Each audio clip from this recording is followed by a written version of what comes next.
बहुत सी क्वेरीज आ रही हैं कि करी पत्ता के पौधे को सर्दियों में सूखने से कैसे बचाया जाए। तो यहीं पर कई लोग पूछते हैं कि पिछली सर्दी में तो उनका करी पत्ता का पौधा बढ़िया चल रहा था, हरा भरा था, लेकिन इस सीजन में उनका पौधा सूख रहा है। तो दोस्तों, आज मैं इसी टॉपिक पर चर्चा करने वाली हूँ कि सर्दियों में अपने करी पत्ता के पौधे को सूखने से कैसे बचाएं, या फिर पिछली सर्दी में जिनका पौधा नहीं सूखा था लेकिन इस सर्दी में सूख रहा, उसका कारण क्या है और उसको कैसे बचाया जा सकता है। ऐसी कौन सी चीज़ है जिसको डालने से करी पत्ता का पौधा हरा-भरा बना रहता है, इसकी जड़ों में गर्माहट रहती है, जिससे कि सर्दी की नज़र नहीं लगती है। तो संपूर्ण जानकारी मिलने वाली है इस वीडियो में, तो प्लीज़ वीडियो पर अंत तक बने रहें, बिना स्किप किए पूरा देखें और जानकारी अगर पसंद आए तो लाइक करें, शेयर करें। चैनल को अभी तक सब्सक्राइब नहीं किया है तो प्लीज़ चैनल को भी सब्सक्राइब करके बेल आइकन को प्रेस कर लें, ताकि सारे अपडेट्स आपको मिलते रहें। नमस्कार दोस्तों, स्वागत है मेरी YouTube channel gardening with Poonam में। दोस्तों, 2-3 ऐसे कार्य हैं जिनको सर्दियों में अगर आप करी पत्ता पर करते हैं तो आपका पौधा खराब हो जाता है। और यहीं पर कुछ ऐसे कार्य हैं और कुछ ऐसी चीज़ें हैं जिनका इस्तेमाल करने से आपका करी पत्ता का पौधा हरा-भरा बना रहता है। तो सबसे पहले मैं इसी विषय पर बात करूँगी कि क्या नहीं करना चाहिए करी पत्ता के पौधे पर सर्दियों में। फिर बाद में मैं बताऊँगी कि क्या करना चाहिए और कौन-सी ऐसी चीज़ है जिसको डालने से पौधा हरा-भरा बना रहता है। सबसे पहली बात तो यह है कि अगर आपका पौधा पीला पड़ रहा है, खराब हो रहा है, फिर भी आपको रिपोर्टिंग नहीं करनी है इस सीज़न में, क्योंकि यह डोरमेंसी पीरियड चल रहा है, यानी कि रेस्ट का समय है पौधे का। इस समय अगर आप इसकी रिपोर्टिंग करते हैं, तो पौधा पूरी तरीके से डेड हो जाएगा। दूसरा जो काम है नहीं करना चाहिए वह यह है कि अब छटाई-कटाई बिल्कुल भी नहीं करनी है, चाहे हार्ड प्रूनिंग हो और चाहे सॉफ्ट प्रूनिंग हो। तीसरा जो काम है, अब इसमें फर्टिलाइज़र देना बंद कर देना चाहिए, क्योंकि जब पौधे के रेस्ट का समय होता है, ऐसे में अगर आप खिलाते-पिलाते रहते हैं, तो फिर पौधे पर ओवरलोड होता है। ऐसे में आपका पौधा स्ट्रेस में चला जाता है और फिर खराब हो जाता है।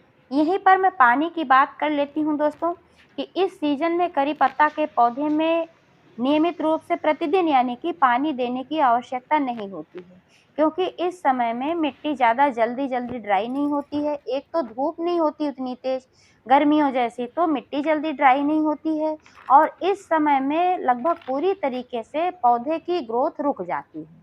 और जब पौधे की ग्रोथ रुक जाती है, तब पानी भी कम अवशोषित कर पाता है। जब पौधे की ग्रोथ होती है, चाहे वो फूल वाला पौधा हो, फ्लावरिंग होती है, या ऐसे ही पौधे हों, जब वो बढ़ते हैं, तब इसमें न्यूट्रिएंट्स, माइक्रो न्यूट्रिएंट्स, पानी, सभी तत्वों की आवश्यकता होती है, तब ये अवशोषित करते हैं। लेकिन जब ये बढ़ते नहीं हैं, तब ये कोई भी चीज़ अवशोषित नहीं कर पाते हैं। यही कारण है कि जब पौधा डोरमेंसी में होता है, ऐसे समय में खिलाना-पिलाना बंद कर देना चाहिए और पानी भी तभी देना चाहिए जब ऊपर से 1 इंच मिट्टी ड्राई लगे। मैं ये नहीं कह रही हूँ कि बिल्कुल ही पानी नहीं देना है, मिट्टी को बिल्कुल सुखा के रखना है। ऊपर से जब 1 इंच ड्राई होगी, इसके बावजूद अंदर नमी रहती है, तो सिर्फ़ नमी की आवश्यकता है, ना कि गीलापन की। तो जब आवश्यकता पड़े तभी पानी दें, प्रतिदिन पानी देने की ज़रूरत नहीं है। और दूसरी इम्पोर्टेंट चीज़ यह है कि आप अपने पौधे को ऐसी जगह पर रखें जहाँ पर कम से कम 5 से 6 घंटे की धूप मिलती हो, क्योंकि जब पौधे को धूप नहीं मिलती है, तब भी इसमें फंगस भी लगता है और जड़ें स्ट्रेस में चली जाती हैं ठंड के कारण, और ऐसे में आपका पौधा खराब हो जाता है, पीला पड़ता है, सूखने लगता है। अब मैं उन लोगों का सवाल ले लेती हूँ जिन्होंने पूछा है कि पिछली सर्दी में तो उनका पौधा बिल्कुल हरा-भरा था, नहीं खराब हुआ था, लेकिन इस सर्दी में क्यों खराब हो रहा है?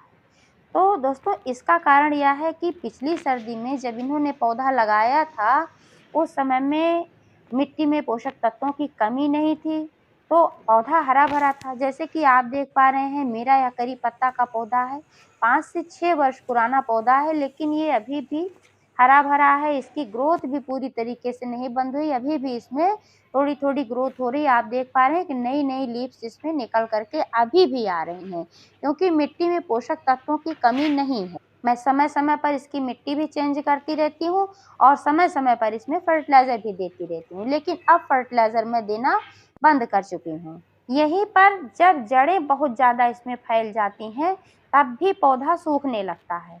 तो जब पिछली साल पौधा लगाया था आपने, उस समय में जड़ें इतना ज़्यादा नहीं फैली थीं, रूट बाइंड की समस्या नहीं हुई थी। जब रूट बाइंड की समस्या हो जाती है तब भी ये कंडीशन आती है। तो इस समय में अब रूट बाइंड की समस्या हो गई है, लेकिन अब आपको ट्रिम करने की आवश्यकता नहीं है। अगर आप ट्रिम करते हैं अभी तो हो सकता है पौधा सर्वाइव ना कर पाए और पूरी तरीके से डेड हो जाए। जब रूट बाइंड की समस्या हो जाती है यानी कि बहुत ज़्यादा जड़ें इसमें बंधी-बंधी सी हो जाती हैं गोल-गोल, तो पौधे का विकास रुक जाता है और बाद में पौधा सूखने लगता है। ऐसे में आपको रिपोर्ट करने की आवश्यकता होती है और जड़ों को ट्रिम करके नई मिट्टी में फिर से इस पौधे को लगा देना होता है। चाहे तो आप कंटेनर भी चेंज कर सकते हैं, चाहे उसी कंटेनर में लगाएँ। लेकिन अभी यह सीज़न रिपोर्टिंग का नहीं है। लेकिन दोस्तों अगर आपको लग रहा है कि आपका पौधा सूख ही जाएगा, निश्चित रूप से बहुत ज़्यादा खराब हो गया है, आपको ऐसा लग रहा है कि पौधा बिल्कुल सूखने ही वाला है, तब आप ये रिस्क ले सकते हैं कि आपका पौधा तो ऐसे भी सूखने वाला है। लेकिन अगर आप रिपोर्टिंग कर देते हैं तो संभवतः आपका पौधा सही हो जाए। लेकिन अगर ज़रा-सा भी चांस है कि आपका पौधा ऐसे भी सही हो सकता है और बहुत ज़्यादा खराब नहीं हुआ, तो मैं यही सलाह दूँगी कि अभी रिपोर्टिंग बिल्कुल ना करें, 1-2 महीना छोड़ दें। जब फरवरी का महीना आएगा तब आप इसकी रिपोर्टिंग करेंगे तो पौधे की अच्छे से ग्रोथ होगी। वैसे तो अब मैंने फर्टिलाइज़र देना बंद कर दिया है, लेकिन आज एक चीज़ मैं इसकी जड़ों में देने वाली हूँ। तो जो मैं देने वाली हूँ दोस्तों, यह है सरसों से बना हुआ खाद। खाद ही कहेंगे, सरसों का पाउडर है ये। तो जो सरसों होता है नाइट्रोजन और मैग्नीशियम का बहुत ही अच्छा स्रोत होता है और जो ये नाइट्रोजन होता है यह धीमी गति से निकलने वाला फर्टिलाइज़र होता है। तो अभी मैं जब इसकी जड़ों में दूँगी तो धीरे-धीरे, धीरे-धीरे ये 1.5 महीने में कम से कम निकलेगा और फिर पौधे में लगेगा। तो जो धीमी गति से निकलता है इसको आप दे सकते हैं, ये पौधे को नुकसान नहीं पहुँचाएगा। आप चाहें तो चाय पत्ती का भी इस्तेमाल कर सकते हैं क्योंकि चाय की पत्ती में भी नाइट्रोजन अच्छी मात्रा में पाया जाता है, पौधे को हरा-भरा भी रखता है। लेकिन यह जो सरसों का आज मैं दे रही हूँ, तो इसमें देने से ये फ़ायदा है कि जड़ों में गर्माहट बनी रहेगी क्योंकि सरसों की जो तासीर होती है ये गर्म होती है। मिट्टी में गर्माहट होगी, जड़ों में गर्माहट होगी तो आपका पौधा सर्दी की नज़र से बचा रहेगा और खराब नहीं होगा और धीमे-धीमे इसमें से नाइट्रोजन भी रिलीज़ होता रहेगा। इससे पौधा सुरक्षित रहेगा। अब दोस्तों क्वांटिटी की बात मैं कर लेती हूँ कि बहुत ज़्यादा नहीं यूज़ करना है। जब अगर आपका कंटेनर 18 से 24 इंच का है तो सिर्फ 2-3 चम्मच ही आप इस्तेमाल इसमें करें क्योंकि अभी बढ़ने का समय नहीं है तो बहुत ज़्यादा देने की ज़रूरत नहीं है। जब इसका विकास होता है, ग्रोथ का समय होता है, तब इसकी क्वांटिटी आपको बढ़ा देना है। यानी कि दिसंबर और जनवरी के महीने को छोड़कर आप कभी भी इस फर्टिलाइज़र को दे रहे हैं तो इतने बड़े कंटेनर के लिए कम से कम 50 ग्राम सरसों का पाउडर इस्तेमाल करें। आप काली सरसों का भी इस्तेमाल कर सकते हैं और पीली सरसों का भी। लेकिन पीली सरसों जो होती है इसमें मैग्नीशियम की मात्रा ज़्यादा होती है अपेक्षाकृत काली सरसों की। तो आज जो मैं यूज़ कर रही हूँ यह है पीली सरसों का पाउडर। तो इसको इस्तेमाल करने से पहले मिट्टी की गुड़ाई कर लेना है।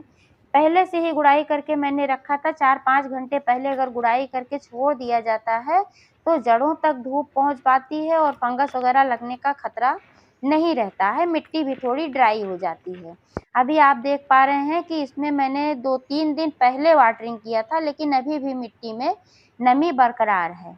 तो आज इस फर्टिलाइज़र को यानी कि जो ये सरसों का पाउडर इसको देने के बाद मैं पानी आज नहीं डालूँगी। वैसे तो जब भी कोई फर्टिलाइज़र या कोई भी चीज़ जड़ों में दबाया जाता है तो पानी डालना चाहिए, लेकिन जब पहले से मिट्टी में नमी हो तो पानी नहीं देना चाहिए, ख़ासकर इस सीज़न में। फर्टिलाइज़र डालने के बाद ऊपर से जो निकाली हुई मिट्टी थी ऐसे ही डाल देना है और अभी इसमें मैं पानी नहीं दूँगी। तो दोस्तों इसी तरीके से आप अपने करी पत्ता के पौधे की देखभाल करेंगे तो सर्दियों में भी आपका पौधा हरा-भरा रहेगा और सुरक्षित रहेगा। जानकारी कैसी लगी कमेंट करके अवश्य बताइएगा। पूरा वीडियो देखने के लिए बहुत-बहुत धन्यवाद।